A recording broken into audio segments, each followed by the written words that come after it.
Hello, welcome to another episode of Lunch and Learn with Vince. I'm your host, Vince Marino, and my guest today is Nick Terranova. Nick, how are you? I'm well, Vince. How you doing? Good. I want to talk a little bit about where you're coming from and what you do with HOMA Pump. So, Nick Terranova is product manager at HOMA Pumps Technology. He's responsible for product development, sales support, and technical expertise. He's worked for HOMA Pumps for more than 10 years now, I believe, Nick. Is that right? Yeah, And that's right. uh, tell us a little bit more about yourself. I think I saw somewhere in there that you were a mountain biker and you teach martial arts. Is that right? It's important to stay a little bit busy, I think. Yeah, I love And it. so, and being in the Northeast, we got a lot of great mountain biking up here. So I kind of grew up doing that, and also kind of grew up initially being I won't say forced, but I'll say coerced by my parents into into doing a little bit of karate on the side. Kind of took a love to it, and 20 odd years later, I'm still teaching classes at my local studio. Just try to help bring up and nurture the growing growing population. As far as being at Homa and my experience at the company, uh, I kind of grew up here, mowing the lawns in high school, sweeping the back shop floors. Eventually brought into the repair department a little bit, working in the summers. So I learned how to tear down a pump, diagnose it, put it back together, kind of figure out how to approach the equipment holistically. And then from there, kept going to school, pursuing my engineering degree, and started to move a little bit more inside while I was still working in the summers. And then eventually, finally graduated, got my big fancy piece of paper on the wall, and kind of moved into more of a product development oriented role. I still found myself doing a lot of that sort of kind of miscellaneous work that happens in any sort of business where if it's not explicitly delineated, then it's got to fall on somebody. And I kind of ended up being, as we called me, the engineering department MacGyver. And so after a couple of years of doing that, I was able to transition into becoming a product manager. So that entails me being on the technical side, on the sales side, kind of all over the place. So it's an exciting role to be in because every day I'm doing something different, and most days I'm learning something, which is great for me. Yeah, that's absolutely the best. If you're learning something every day, then you're ahead of a large majority of the population. I'll say that. But I was actually, I'm going to share my screen a little bit. I was actually learning a little, I was reviewing a little bit about your website. And really, I learned a great deal. You got a good looking website. You have several $1 million worth of inventory for any instance where you need pump repair or replacement, which is outstanding. So you've got a facility in Germany and a facility, uh, two facilities in Germany and one in Ansonia, Connecticut. Is that right? Yeah, that's where I'm based actually currently is in Ansonia, Connecticut. That's our US facility where, as you were saying, I think we're at about 15 million in inventory right now, just Wow. for the goal of being able to deploy it quickly and for that sort of tight lead time, quick turnaround sort of place. And then our our manufacturing facility is in Germany, kind of outside of Siegburg, which is not too far away from Cologne, kind of Western Germany. And that's where everything is machined, manufactured. All the motors are wound in Germany. It's still kind of one facility, cradle to grave, which has been it's really cool to be able to see actually the evolution of that facility. If you kind of forward it backwards sometimes through some pictures, you can see that the company started in 46 as an electric motor repair shop, and it was just out of like a little 3 4 bedroom house. Right. And then it just kind of kept growing from there, eventually reaching the point where now it's this sort of big sprawling facility with large manufacturing capabilities, testing capabilities, and but my favorite part about it though is that if you get like a good overhead shot, you can still see the original little motor shop. If you bop out of the carousel that you're on and go to the image up there that says HOMA Pump Fabrique GmbH, then Click on that. the yeah, that one. So on the far right, that Oh, little that little house with the two little gables out the front of it, that was the original facility in 46, and it's just kind of built out from there. that is amazing. I think the marketing department is there now, if I remember. That is awesome, Nick. Thank you for sharing that. Yeah, that I love it. I mean, you can definitely see where Home Pump started and how they're growing. Today we were going to drill down on one of the topics, and I am curious to know this is we're going to discuss chopper pumps, right? And what is the difference between chopper pumps and grinder pumps? Let's just take it from there. I mean, both of these are Yeah. regarding handling solids, and you know, and I know, and I'm sure anybody that's tuning into this would know that we're trying to avoid materials that are going through the pump that get hung up in the pump and make them less efficient. So they have to either chop, grind, or some other method to Yeah. prevent the pump from getting hung up. So why don't you tell us the difference between chopper and grinder? So a lot of people use those two interchangeably, and you're right Yes. to be a little bit cautious of that because they do very much sit in different specific places, but in a similar realm.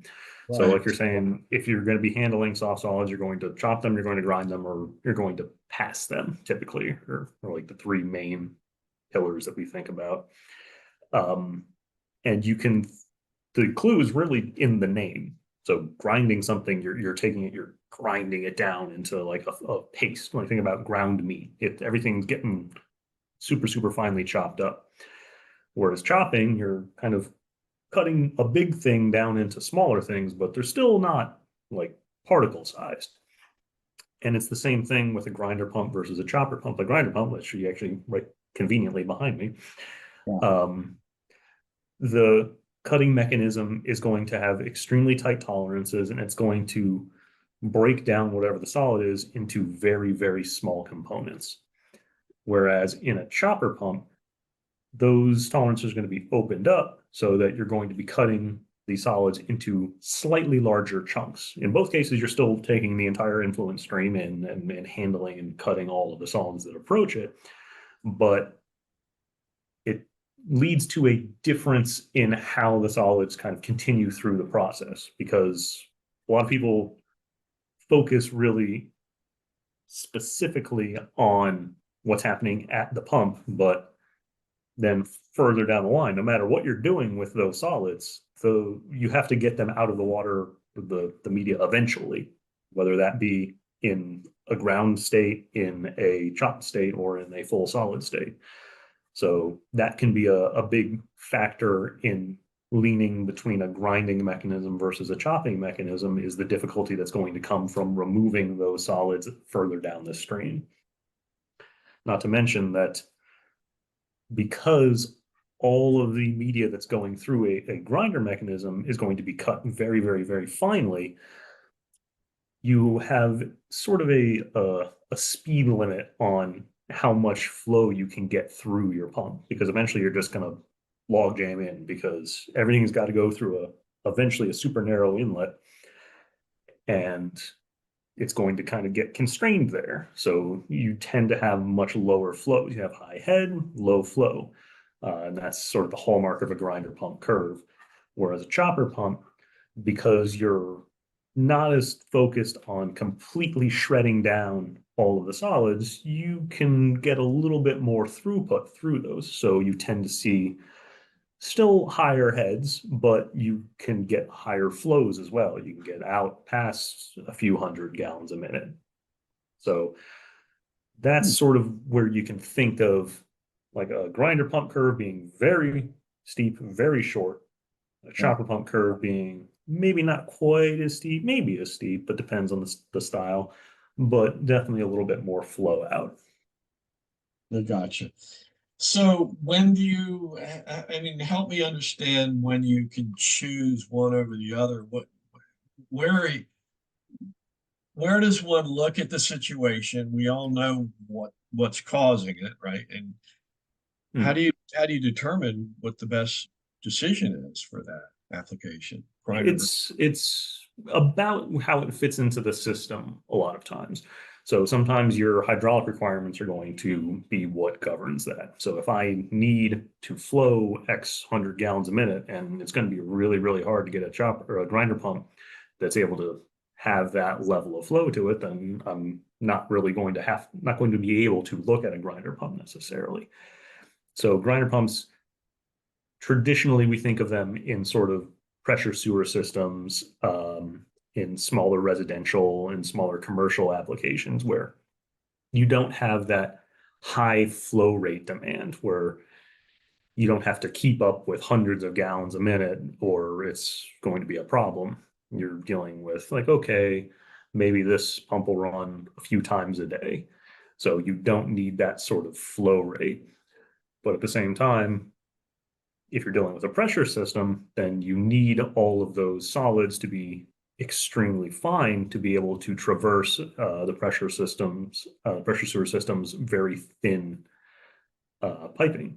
So if you've only got like a 2 inch, 3 inch, 4 inch uh, pressure sewer line, then all of your solids need to be very, very small so that you're not dealing with the same level of clogging potential where chopper pump might be able to reach those levels, but maybe the solids that go through the chopper pump are going to be still slightly too large to work happily in that sort of environment. Right, right. Can you tell me a couple of instances where you, your expertise was required and you had to help steer somebody into a chopper pump situation, after evaluating? You don't have to name the company or anything, but you Of walk in, course not. I need help, I need help. How do you tell tell me a story, Nick? Um, well, I'll actually tell you the opposite story quickly, Okay. kind of set the stage because we we think about these chopper pumps and grinder pumps as sort of the end all be all, and there is very much a trending in the industry throughout the industry to lean more on these, especially with the rise of modern wastewater and wipes and et cetera. Right. And I think that like most manufacturers and most people that work in pumps have dealt with a situation of I mean, I have multiple times, I'm sure, had to go to the traditional ones are schools, nursing homes, prisons. Those are your holy trinity of problems Oh, yeah. where you'll sell a non-clog, a solids handling pump, and then they had no idea what was going through that system until it started clogging up, and then going in and having to retrofit in some sort of cutting system or chopping system to be able to deal with what was coming down the line. But because people perceive these things as being the end all be all problem solver, then it it starts to stick in the mind. We had an installation that was for a food processing facility, so it was handling like a lot of corn husks, Right. that sort of thing, and they had a grinder type pump in there, and it was clogging probably about once a week or something like that. They had to pull it. It was just becoming a maintenance nightmare for them. And so they came to us and they asked for a grinder pump because that's what they thought that they needed because they were dealing with things that traditionally they thought needed to be either chopped or ground. We looked at it from a little bit more of a holistic approach and said, actually, why don't we try putting in a solids handling pump here without any sort of cutting or grinding or chopping or anything. We installed that and it ran like a top. So it's important to think about all of the options that you have available. So sometimes it's easier to just pass the solids on, and sometimes it's more important to chop them up. It kind of depends on what's downstream of your system, what sort of the capabilities are of the pump that you're looking at, and it's never a dull moment because everyone's always going to make a wrong turn once or twice. But Right. I mentioned that I was kind of looking at some of your videos. I'm going to share a screen here. Um, this one in particular caught my eye right here, just the very start. Can you see this? yes, And by the way, all of your videos are on YouTube, which we can share that link shortly yeah, at the end of the recording. But what I liked about this one, this is your solid. This is what you were referring to, your solid waste handling pump right here. Is that right? yes, yeah. This is Okay. our AMS series. Yeah, Right. So it actually shows something the size of a baseball being able to manage through this, if I'm not mistaken. Am I correct on that? that is it. That's kind of the core of the 10 state standards Yeah. There uh, we for non-compressible solids handling. So in order to meet 10 state standards, which is a standard and guideline that was put out by an association of representatives from 10 US states, they put together a standard for what the requirements are for pumping and handling water and wastewater. And within there is the standard for 3-inch non-compressible solids passages. So being able to pass a 3-inch diameter solid, and that's what kind of defines what a solids handling pump is, what a wastewater type pump can be. Now, how does that work with a grinder? How does that work with a chopper? Well, you're going to be chopping and grinding those, so that kind of goes out the window. So those two things live in parallel. They're not exactly the same. Yeah, So that's what I was about to ask was right here where you're showing the frontal view here. Mhm. Is is that a cutting edge though? This right here. I'll just kind of stop it. Right. When something gets sucked in the bottom here, is there a shearing right there? Is that a shearing edge like a blade right here? Not Just at all. That's the vane tip. So I think of the impeller vane as flicking, and I yeah. think that kind of helps to conceptualize it. Okay. Um, a lot of people will look at an impeller and they'll go, "Oh, which way does this rotate?" And they'll instinctively pick the wrong way because it just makes more sense to them. Like, oh, I'm pushing something, so I want it to scoop. When in Yeah. reality, it's flicking. So that's what you're looking at there at the end of the vane tip, is everything kind of coming down to a fine point. You're compressing to the wall of the volute as the impeller vane comes around, creating that pressure. And then once it gets to the cutwater to the edge of the volute, just flicks it off. Okay. So that's why you have that kind of narrow tapering. Got it. So that style of impeller right there doesn't have any sort of cutting mechanism on it. But for, let's say, our GRP series, our grinder pump series, or our relatively new OC series, our chopper pump series, both cases, for those, there is a cutting mechanism on the inlet of the pump. Maybe you can show us an example of that sometime throughout this, but I am curious about that. It's got to be just razor sharp underneath there, I would imagine. Or It's pretty sharp. It's kind of frightening sometimes to bring to trade shows because It's it's a little frightening to see people poking at it. Just Oh, when trying to get the, when it's on display and people are actually hunting yeah. around. Yeah, I'll bet. I'll bet. You gotta warn them, hey, So that's a major plane or whatever. let's see. So I grabbed the uh, our chopper pump video right here, which is available on our YouTube channel at youtube.com/HOMA Pump Technology.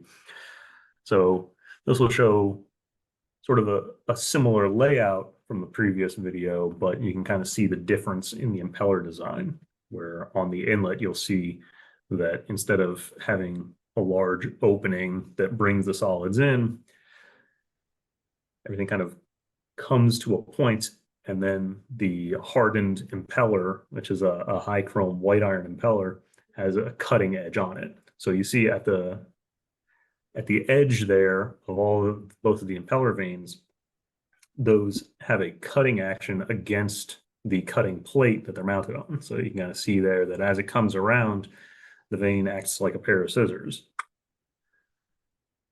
And so everything that's coming up in there, it's getting a chunk taken out of it. Got it. Well, let me ask you this. There are obviously other chopper pumps on the market. What makes the quality, the HOMA quality superior to some competitors out there? What delineates you from brand X? I would say that one of the main aspects for us is that this is really an extension of our tried and true pump line. So we didn't have to really start from ground zero. We use our existing motors. We use everything that we've always used on that front. So I can actually take that motor off, plop it back onto a solids handling hydraulic, and it'll spin up no problem. So we were able to save all that in design. So we focused all the efforts towards optimizing the hydraulics. We were also fortunate in that we were able to, I'll say, we're not the first chopper pump on the market by no means. And we were able to learn from some of the growing pains of our competition out there. So one of the things that we identified as a critical point for us was making sure that out of the gate, the hydraulic components were going to be high chrome white iron, that you had that level of hardness. Because previously you could see hydraulics that used a little bit of a softer metal were just getting eroded at some of the materials that were going through them. So we were able to kind of take their lessons and, for us, learn from them. There's a couple other little things here and there that I think that have led to a really well realized version of our cutting mechanism. One of them is that the stationary cutting tooth. So the cutter consists of the rotating impeller and then the stationary kind of cutting tooth, if you will, which is mounted to the cutting plate. We designed that tooth to be able to have a long back sweep to it so that it's going to protract the duration of the cut. So if you think about like a pair of scissors, you don't want to cut like that. You want to cut like that. Right. So it's the same thing when you're rotating through. Instead of having everything kind of come through and come across one spot, we can protract that and make the surface area of the cut even larger. We also have well-designed relief grooves in the cutting plate so that after something makes it through the initial cut, if it's still kind of hanging on the leading edge of the impeller, that the wear plate relief grooves are going to help disrupt that, knock it off. Is there a self-sharpening as a result of the blade going across in kind of a scissor fashion, but protracted, as you said? Is there some benefit to that, making it sort of somewhat self-sharpening too, I would think? There's not really as much of a self-sharpening sort of role to that. It is a tolerance that will open up over time, just by virtue of you're going to be cutting through. But central to our design was also trying to make sure that it's easy and quick to perform maintenance on and readjust that tolerance. So it doesn't self-sharpen per se, other than, iron sharpens iron to a point. But eventually that tolerance is going to open up. And same thing with every kind of cutting mechanism out there. And rather than try and have a cutting mechanism that you have to like have a fiddly type of tolerancing adjustment for, we have I think a quite easy tolerance adjustment that we use on our GRP series here. And we just adapted that same setup onto the larger scale OC. So you're able to retolerance one of those in the field with just a couple of Allen keys and about 3 to 5 minutes. So pretty nice, pretty easy. So here's a question for you. My wheels are turning because if you're looking at a submersible pump, and again, I've got this bottled water here as an example, this being the top, this being the bottom. Mm-hmm. Are you actually having to go to the business end of it to do these adjustments? And the reason why I'm asking is, do you think someday there will be a way where you can come in from the top and make an adjustment to the blade tolerance down below? Is that something? I mean, I may have just created a new idea, but something where you can Yeah, actually. you're going to get into product development soon, Vince. But You need to start patenting these ideas before you say them. Yeah. But do you have to actually remove the pump from the area and make that You tolerance? do, yeah. Okay. Yeah, you do have to remove the pump from the situation, the installation, if you will. Right. So in a wet pit environment, that's very easy. We have systems for that, the quick release system. It gets a little bit more difficult with dry pit environments because those are inherently bolted up and semi-permanent in their installation. And in order to properly tolerance the impeller to the volute, naturally you need to be able to access both of those. So in that case, yeah, you would have to remove the entire piece of equipment from service. But I do like your idea. We got to figure out a way to kind of adjust down from the top. See if there's a way to do that. It's worth a shot. I mean, you heard it here. Yeah. Someday there's going to be maybe even a remote where you just tap a button and it kind of, just creates a little bit tighter tolerance. It's not beyond the scope of what I could imagine. I mean, with all the advancements that we're seeing brought into to remote monitoring and SCADA and remote operation lately, it's pretty impressive what equipment is out there in kind of the new smart wastewater world. I'm constantly surprised by things that I see at trade shows, talking to our distributors, and like, oh, look at this fun new toy I have. Wow, I never would have imagined us being able to do that 15 years ago. Yeah, I mean, I think since the time I met you, and it's been probably, I think I knew you back when you were in the shop, 10 years ago or so at a WEFTEC in Chicago. This is several years ago, many, many years before, Yeah. I even met John.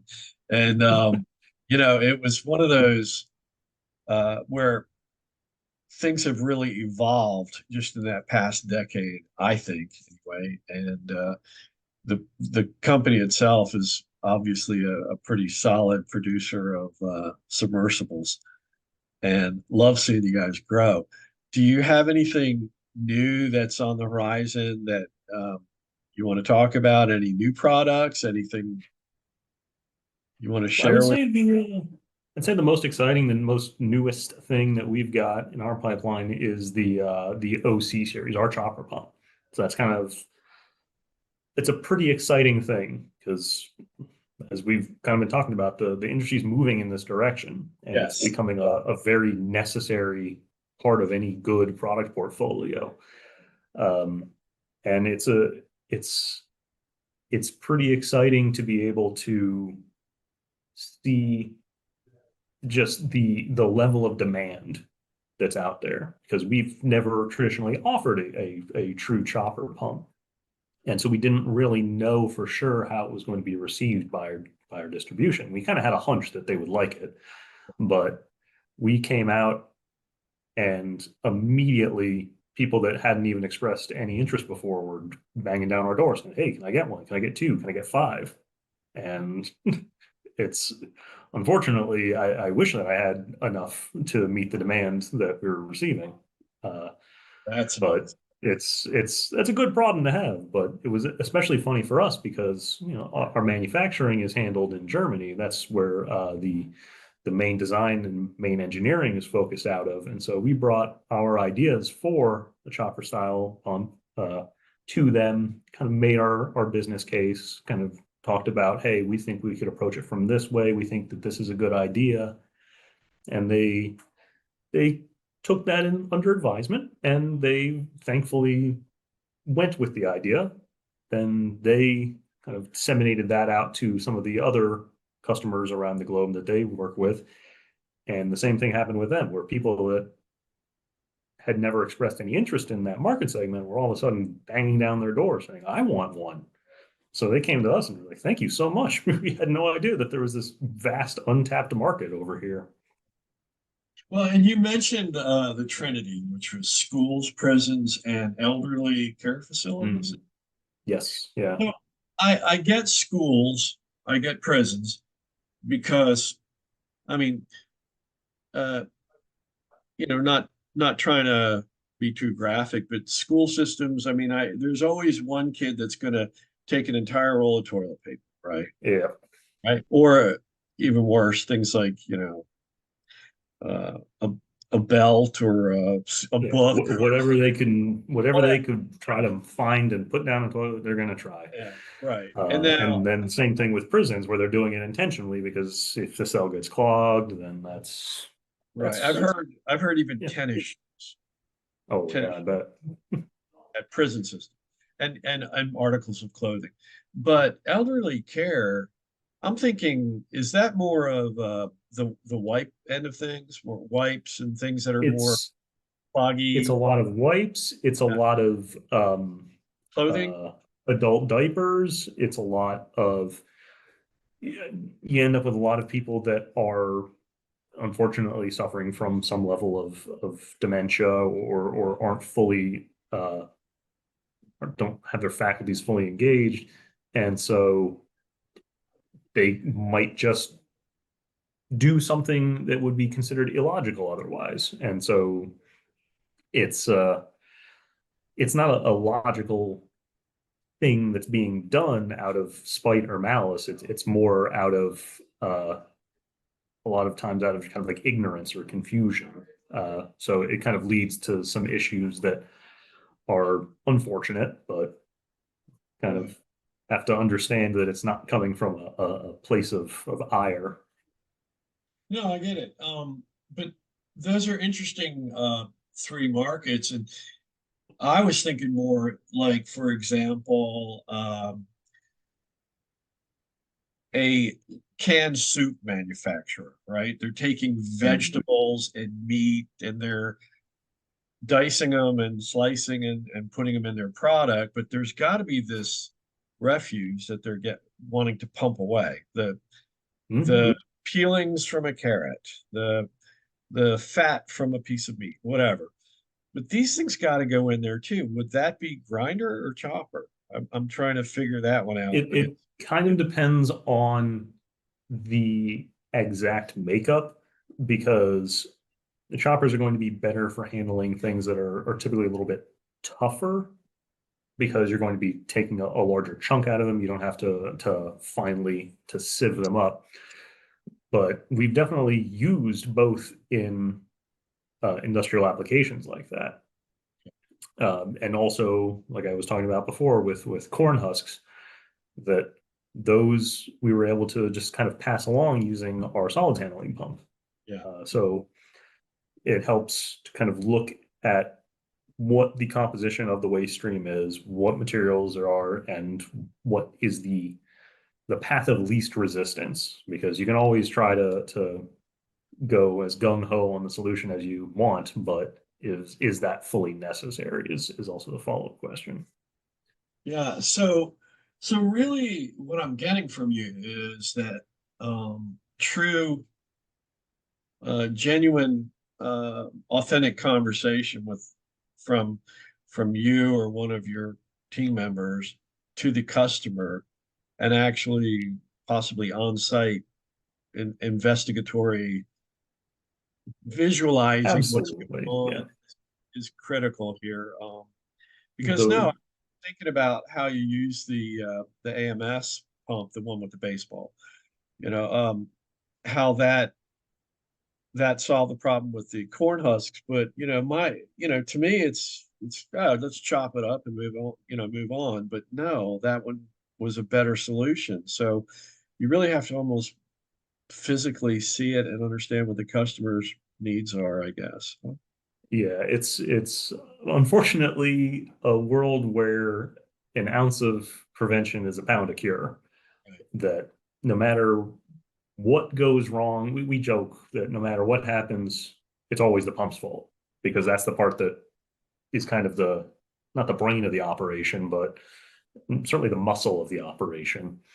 When that starts being a problem, then all of a sudden everything kind of comes back to that. So it's incumbent on us as manufacturers, design engineers, application engineers, kind of everybody along the way to do as good of a job as they can up front to make it sure that whatever the installation is going to last as long as it can. Like every manufacturer out there has a bunch of installations that are the gold standard. We get requests for parts orders and seal kits and stuff like that for pumps that were sold when I was in elementary school, and that's not even an exaggeration. Like we got one not the other day from '95. I was born in 1990, and that Yeah. thing has been running well that entire time. And a lot of people will take that and say like, "Oh, that means that Homa makes a great pump." And I'm like, "Well, I would, hey, I'll take that praise," but it doesn't mean anything about my pump. It means whoever designed that station did an absolute gem of a job. Uh, so that's uh, that's what you should think about when you're designing a station, when you're specing out a station, is if I can get everything correctly, this will run trouble free for 25 years and I'll never hear back on any headaches from it. If I don't do that, maybe this might be one of those things I sweep under the rug and I try to forget at night. Oh boy. Yeah.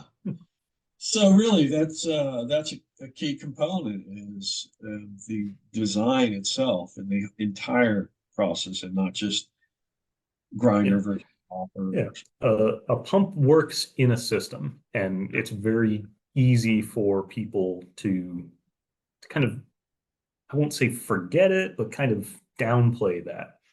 And that whatever a pump does and whatever the system does back to the pump is kind of harmonious. And you have to really account for all of the externalities that go with that.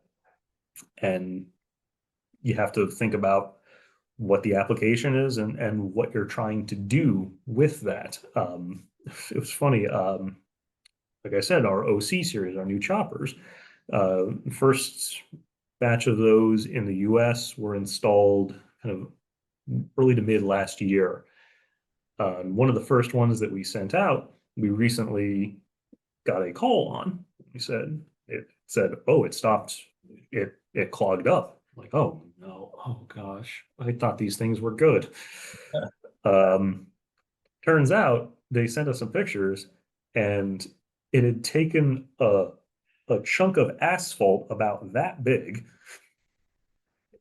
right into the inlet, and it yeah, you can't chop asphalt, unfortunately. Uh, Just but seal opening. I mean, it just. it jammed it pretty tightly in so that it wasn't like fully 100% sealed, but it was severely hampering the flow rate. So they pulled it and they noticed what had happened and they sent us a couple pictures and I said, yeah, it's not going to chop asphalt, Yeah. but they removed that and it was still sharp and still hard enough to keep going, and they threw it back in, and it's been running ever since.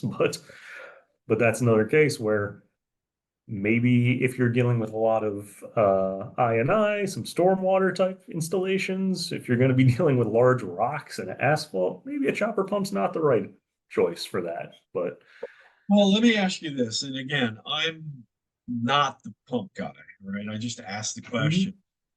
I think could be helpful. But a situation like that, wouldn't some kind of a grid like rebar type grading Absolutely, yeah. mitigate some of that? I mean, a chunk that big, Yes. well, So, yeah. So putting in screens, putting in bar screens, protection like that, absolutely are a good way to prevent that sort of problem. The downside comes with the fact that, like we were talking about before, whenever you cut something, whenever you chop something, whenever you pass something, whenever you don't pass something, gotta that go. has to be removed. It's got to go somewhere. Right, right. So that means you're going to have to pay somebody to come out and clean that well or that screen, or figure out a way to automate that if possible. But ultimately, no matter what, somehow whatever is in that water is going to have to come out. Yeah. And so it can be a real push and pull between what is going to be, you know, good up front versus good in the long run, what is going to be expensive in terms of operation or expensive in terms of maintenance. And these are such complicated questions that, like I was alluding to, there's never really an answer. It's what is the right answer for you as Mr. Customer or Mrs. Customer. I could see that if I was struggling over a decision and I did have the opportunity to install a some kind of a grading in front of it, then it would just be part of some person's job each day to check off that they looked in there and made sure there was no buildup. And if there was, they would remove it Mhm. or automate that somehow with some kind of a, uh, like a kind of a like Yeah, a like a scraper. Yeah, it's something right, that they do with screens. Yeah, but then right, that has to go somewhere too. Yeah, is that right, going to be pushed into a dumpster? Is it going to be pushed into a different right. well? Yeah, Yeah, there's a lot. So it really is not any one answer. It's really, I think what I'm catching here is with HOMA, the key to success is having a real genuine understanding and then applying the correct pump to that. absolutely. Yeah. That's amazing. Okay, I'm learning. I'm figuring this stuff out. Eventually, I might be a pump sales guy. Well, you're gonna be a product design engineer. Once Yeah, we figured out how to adjust the tolerances from the top of the pump, like you said. Yeah, through your handy dandy HOMA app, you just exactly. um, that's crazy. I just came up with that too. Who knows?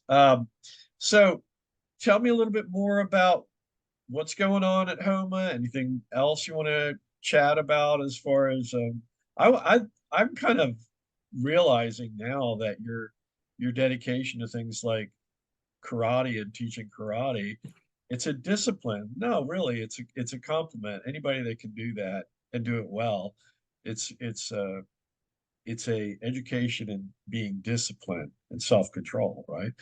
And in a way, that's what makes a good end result with HOMA pumps, I would imagine, is you have to be disciplined and understanding, listening, and then applying the correct response, right? I mean, it's sort of similar For sure. to Yeah. right? It's it's really, I say it's easy to sell a pump. It's not easy to sell a pump, but I like to think that it's comparatively easy to sell a pump in comparison to operating a pump and Right. running a pump and dealing with that in the longer term. Uh, and knowing your own limits and what's going to be a good fit and what's not going to be a good fit. We've definitely had applications come to us from distribution, from direct customers and say, I really want to buy your pump. I've had great experiences in the past, and this is my current application. And we look at it and we say, you know what? I wish I could help you, but it's going to be more headache than it's worth for you as the customer to be able Wow. to try to work with us. And so we'll politely pass it along and say, I would love to do business with you in the future, but I recommend that you pursue a different solution in this case. And I find that when you do that, your opinion across the board becomes more valuable because whomever you're speaking with knows that you're not just out there for a buck. You're out there to try to help them. And so that they know the next time if they come back and I say, oh, no, you should absolutely buy this. This is great. Then they'll believe me because I'm speaking honestly to them. So can you tell me a little bit more about that actual scenario you were talking about? I mean, what were they trying to achieve that you averted a problem for them, I guess you could say? So in this case, I believe we were dealing with like a very, very high head, very low flow type of application.